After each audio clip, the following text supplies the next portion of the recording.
Thank you sir. سب سے پہلے آپ کا شکریہ کہ آپ نے اس کو ایجنڈا پہ جگہ دی. میں بات شروع کروں گی قائد اعظم محمد علی جناح کے ایک کال سے، جنہوں نے کہا تھا کہ Israel is an illegitimate child of the West and we will not recognize Israel. اس کے بعد آپ جناب چیئرمین آ جائیے.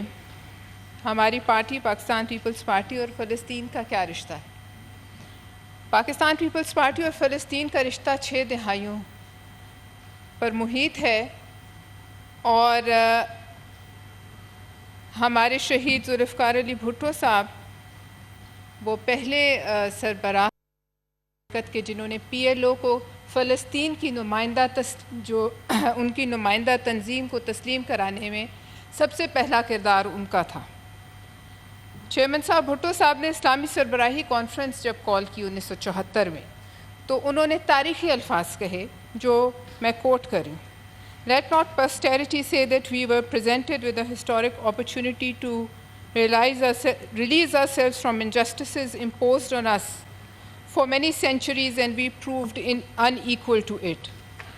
The states that sponsored the partition of Palestine in 1947 bore a heavy responsibility for redressing the injustices perpetrated on the people of Palestine, the liberation of Jerusalem.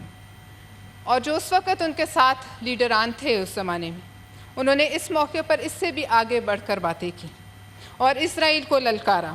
اور تاریخ گواہ ہے کہ ایک لیڈر جو اس اسلامی سربراہی کانفرنس میں تھا، اس وقت شامل تھا، ان سب کو ایک کر کے راستے سے کیسے ہٹا دیا گیا.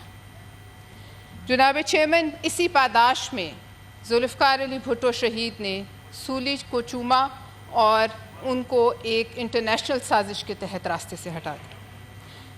جناب چیئرمین، پھر آئیے آپ 1983 میں جب آپریشن اوپرا کی طرف سے پاکستان کے ایٹمی ہتھیاروں اور کہوٹا پہ بمباری کا ایک ناپاک منصوبہ بنایا گیا. اس منصوبے میں اسرائیل دونوں ایک ساتھ تھے، اور اندرا گاندھی نے جام نگر کے ایئرپورٹ پر اس وقت جنگی جہاز کھڑے کیے ہوئے تھے جو کہوٹا پر بمباری کرنے کے لیے تھے. جناب چیئرمین، اس آپریشن کی اندرا گاندھی نے باقاعدہ اجازت دے دی تھی، مگر اس وقت افواج پاکستان نے ان کو پیغام بھیجا کہ اگر ایسا ہوا تو اس کا جواب سرزمین اسرائیل پر اس سے دگنی جو ہے فورس کے ساتھ دیا جائے گا. اس کے بعد آ جائیے محترمہ بے نظیر بھٹو صاحبہ کی حکومت 1994 میں. محترمہ نے ارادہ کیا کہ وہ غزہ جائیں گی اظہار یکجہتی کے لیے، اور غزہ جانا اس وقت جان جوکھوں کا کام تھا، اور یtzhak رابین اسرائیل کا پرائم منسٹر تھا، اور محترمہ کو اس نے کہا کہ آپ غزہ میری اجازت کے بغیر داخل نہیں ہو سکتے. تو محترمہ بے نظیر بھٹو شہید نے کہا کہ میں فلسطین کی سرزمین پر جانے کے لیے کسی غاصب سے اجازت نہیں لوں. جناب چیئرمین، یہ سب تاریخ گواہ ہے کہ اس قسم کی دلیری کی توقع اسی طرح کے لیڈروں سے کی جا سکتی تھی، اور تاریخ ہمیشہ دلیر حکمرانوں کو یاد رکھتی ہے. بزدلوں کی جگہ صرف تاریخ کے کوڑا دان میں ہوتی ہے، اس سے آگے کہیں نہیں ہوتی. جناب چیئرمین، اس وقت بہت ظلم ہو رہا ہے، اور ہر ظالم کو گمان ہوتا ہے کہ میرے ظلم کے سامنے کوئی کھڑا نہیں ہو سکتا، اور شاید یہ ظلم ہمیشہ کے لیے رہے گا.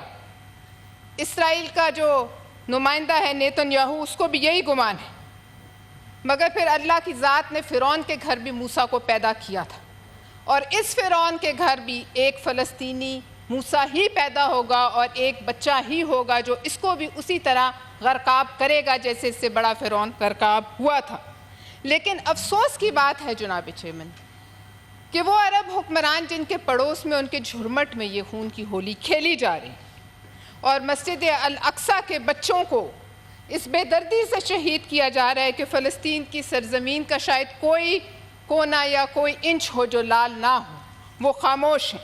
اور یہ وہ حکمران ہیں جناب عالی جن پر اللہ تعالیٰ کا اتنا انعام و اکرام ہے کہ جہاں یہ قدم رکھتے ہیں اس کے نیچے سے تیل کے جھرنے پھوٹ پڑتے ہیں، تیل کی نہریں بہہ اٹھتی ہیں، اور اس میں ان کا اپنی قابلیت اور کمال کوئی نہیں، یہ صرف اللہ کا کرم ہے اور فضل ربی ہے، مگر پھر بھی وہ خاموش ہیں۔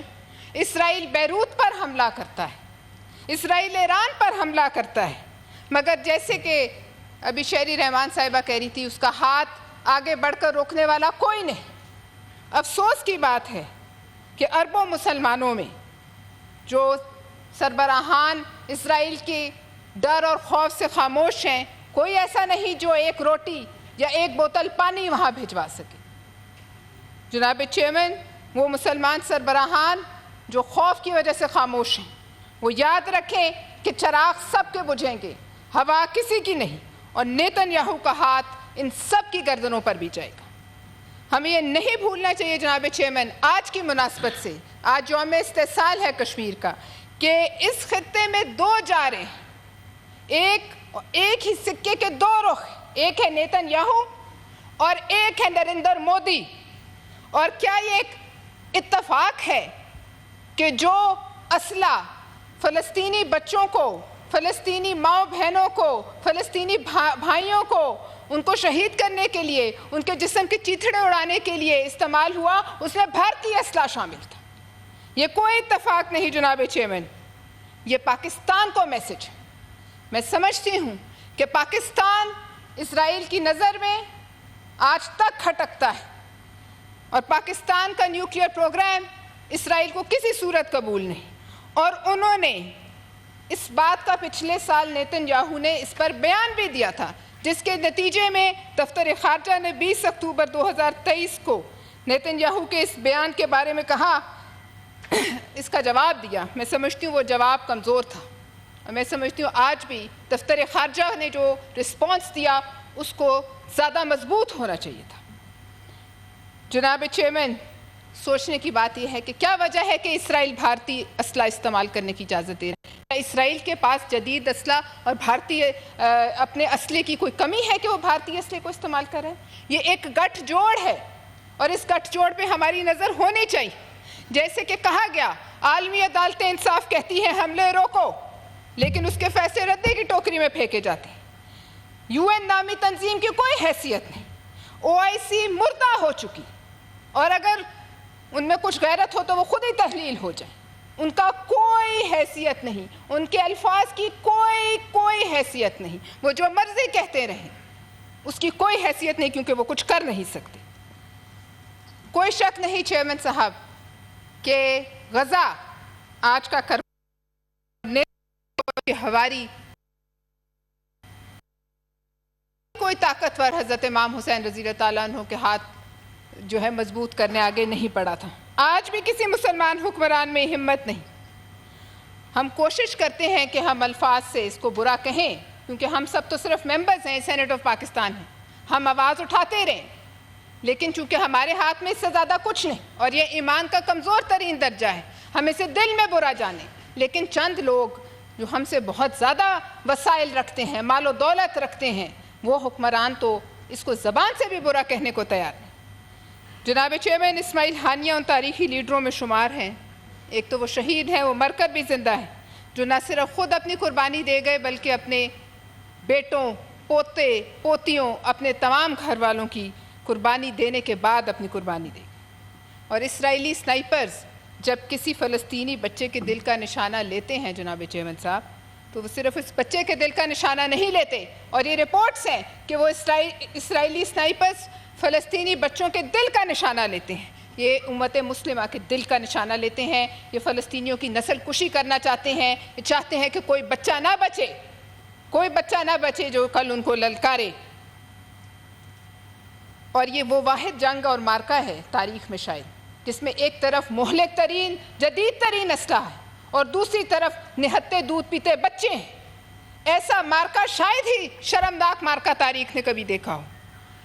جناب چیئرمین صاحب، آج یوم استحصال کشمیر ہے، لیکن ایک بات میں کہوں گی، آج ایک چھوٹی سی خوشخبری ہے کہ پاکستان کی ایک دشمن حسینہ واجد بھاگ کے بھارت میں پناہ لینے پہ مجبور ہو گئی۔ انشاءاللہ مودی اور یہ نیتن یاہو اور اپنے بغل بچے مودی کے بھارت میں وہ وقت دور نہیں ہے کہ یہ وہاں جا کر پناہ لینے پر مجبور ہوگا۔ بہت شکریہ۔